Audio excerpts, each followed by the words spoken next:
نحمده ونصلي على رسوله الكريم اما بعد فاعوذ بالله من الشیطان الرجیم بسم اللہ الرحمن الرحیم۔ عمر رضی اللہ تعالی عنہ وہ شخصیت ہیں جو منصف اور عادل تھے، ان کے تقوی کی مثالیں دی جاتی تھیں۔ بہادر اور مضبوط انسان یہ وہ تھے جن سے کفار بھی ڈرتے تھے، یہ وہ تھے جنہیں دیکھ کر شیطان بھی اپنا راستہ بدل لیتا تھا، جو حق پر ایسے ڈٹے کہ دیکھنے والے دنگ رہ گئے کہ یہ وہی عمر ہے جو باپ دادا کے دین پر آنچ نہیں آنے دیتا تھا، اور جب اللہ نے ان کا دل حق کے لیے کھولا تو اس قدر اللہ کی قربت پائی کہ جنتوں میں ان کے لیے محل تعمیر ہونے لگے۔ یہ وہ عمر تھے جو لوگوں کے سامنے بہت مضبوط اور بہادر بنتے تھے، مگر اپنے رب کے آگے بچوں کی طرح روتے تھے، جانتے تھے کہ ان کا نام جنت میں جانے والوں کی فہرست میں شامل ہے، مگر پھر بھی اللہ کا خوف اس قدر تھا ان کے دل میں اور اتنا روتے تھے کہ ان کے چہرے پر آنسوؤں کی لکیریں بن گئی تھی۔ جب دین حق قبول کیا تو ڈٹ گئے، ہر چیز کا مقابلہ کیا۔ ہم تو لوگوں سے بہت جلد ڈر جاتے ہیں، مگر وہ بے خوف تھے۔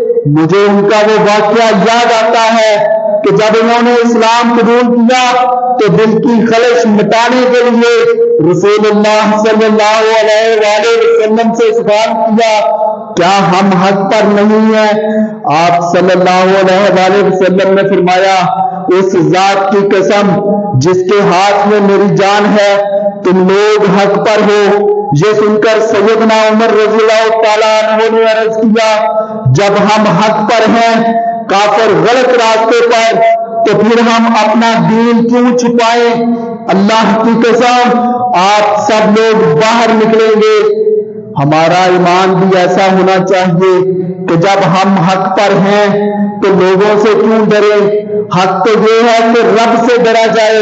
اور کتنی خوبصورت دوستی تھی آپ صلی اللہ علیہ وآلہ وسلم ابو بکر اور عمر کی کہ اکٹھے کی زندگی گزاری، اور دونوں ہی نبی صلی اللہ علیہ وآلہ وسلم کے تابع میں مدفون ہوئے۔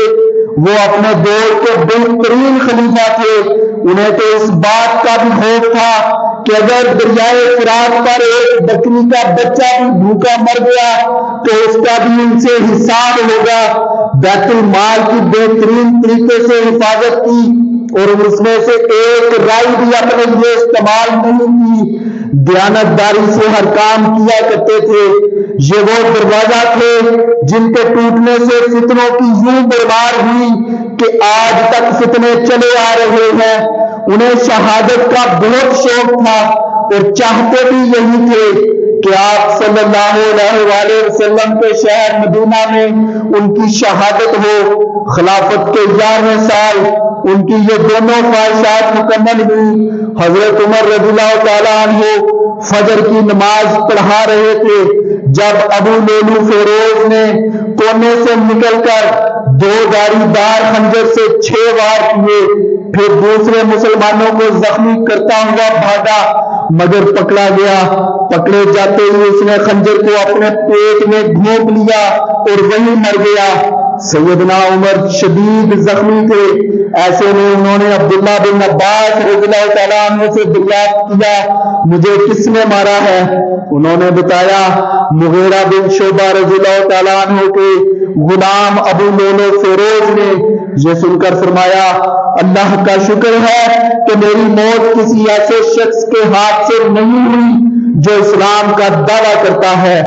سب نے بہت حوصلہ دیا کہ آپ تو عشرہ مبشرہ میں سے ہیں، جنتی ہیں، آپ ان اصحاب میں سے ہیں جو بہت پہلے اسلام لائے اور رسول اللہ صلی اللہ علیہ وآلہ وسلم کے ساتھی بنے۔ آپ نے نبی صلی اللہ علیہ وآلہ وسلم کا جنگ میں تب ساتھ دیا جب باقیوں نے ان کی ہمت کو پست کرنا چاہا۔ آپ صلی اللہ علیہ وسلم اس دنیا سے تب گئے جب وہ آپ سے راضی تھے، اور جب آپ خلیفہ بنائے گئے تو آپ نے انصاف سے کام لیا، اور اب آپ شہادت کے رتبے کو پہنچنے والے ہیں۔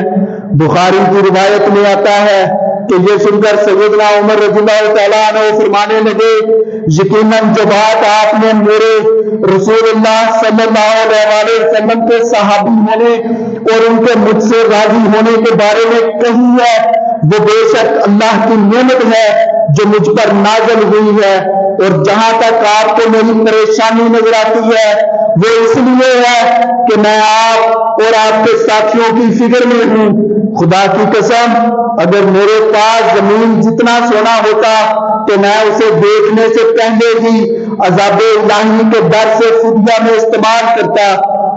جنت کی خوشخبری مل جانے کے بعد بھی وہ اللہ کے عذاب سے بہت ڈرتے تھے، یہاں تک کہ عثمان رضی اللہ تعالیٰ عنہ عمر رضی اللہ تعالیٰ عنہ کی زندگی کے آخری لمحات کے بارے میں بتاتے ہیں، جیسا کہ وہ کہتے ہیں، میں تمام لوگوں میں سے آخری شخص تھا جس نے عمر رضی اللہ تعالیٰ عنہ کو ان کی شہادت کے قریب لمحات میں دیکھا۔